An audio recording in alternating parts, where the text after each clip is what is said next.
together with people we love, who love us back. Bienvenido Santos tells stories about Filipinos, old-timers in America, who left the Philippines during the Philippine Commonwealth to pursue the American dream.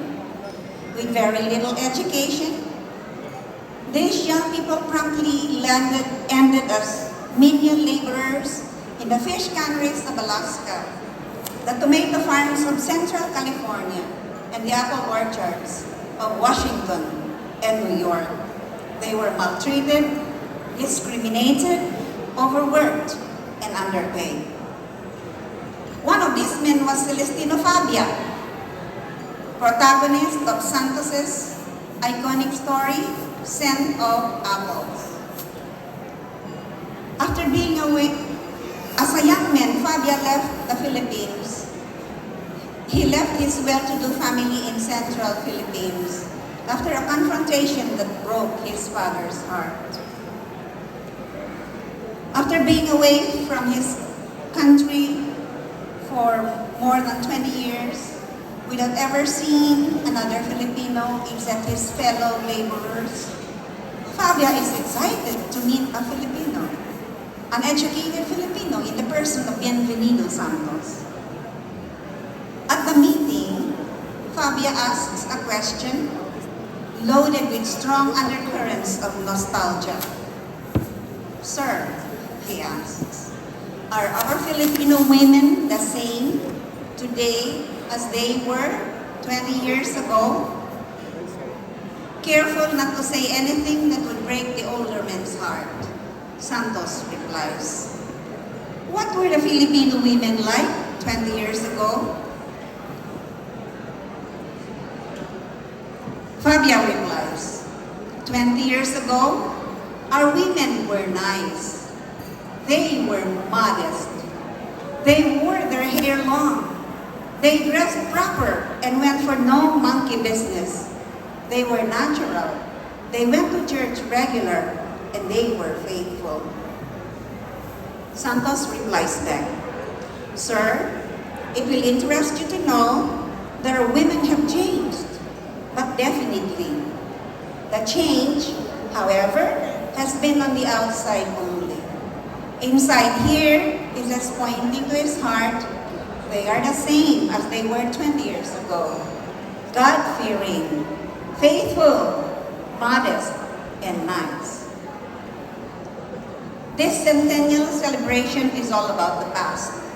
And the questions we should be asking ourselves tonight are, is our school today the same as it was 50, 70, 100 years ago? What were NLACs like 50, 60, 70 years ago?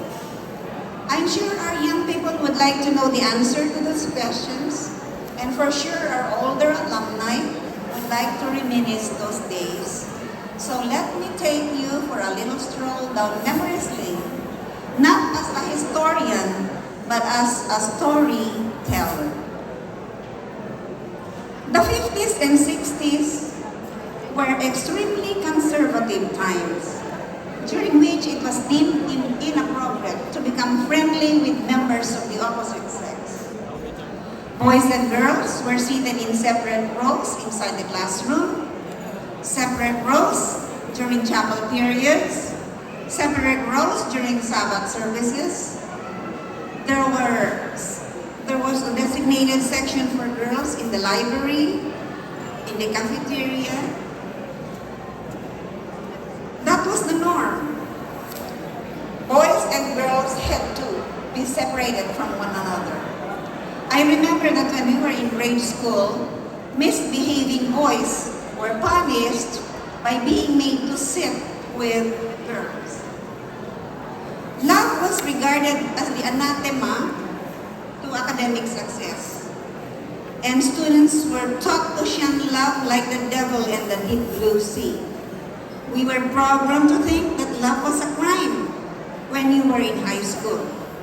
In fact, the acronym NLA was jokingly understood to mean No Love Affairs. It was a sin to write and receive love letters. But that doesn't mean that we didn't sin. There were no cell phones back then. So the main method of communication was letter writing. And because it was forbidden, it was the most exciting feeling to receive a love letter, hand-carried by a so-called rich. The girls' dormitory dean conducted periodic searches to look for love letters. And the boys who were caught with their pants down were punished by being made to dig garbage pits or plant bananas in the